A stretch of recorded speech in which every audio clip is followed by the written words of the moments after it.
Here's how I like to study for vet school exams as a first-year vet student. I get a lot of questions about how I use Anki to study and also how I study in general for exams. And while I definitely still don't have it all figured out, the method I'm using now has been the most helpful for me so far.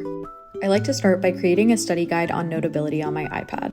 I use notes from previous lectures and any other materials from the block to create visual representations of the main concepts.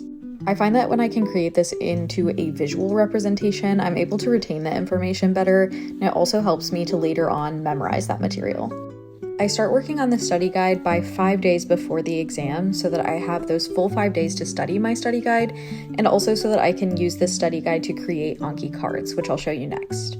Throughout that 5-day study period, I'm also creating cards on Anki, and these are usually my typed out cards.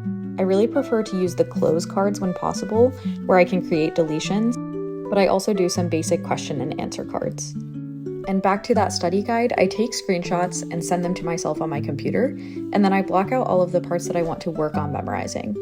You'll notice that on some of these I leave a lot of information in, and that's because that might be information that I already understand, or because the context clue is necessary or helpful. You can always go back and block out more things in the future if you need to.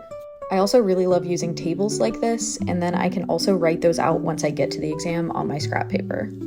Once I've added all of my visual note screenshots into Anki, I can go ahead and practice those along with the rest of my cards. And again, I aim to start my strict studying period within 5 days of the exam because I feel that I retain the information best when I don't overload myself too early on and also don't leave it until the last minute and procrastinate. If one thing has been consistent about vet school for me, it's that I have to change my study methods every exam. But so far, I really like this method and hope to keep using it.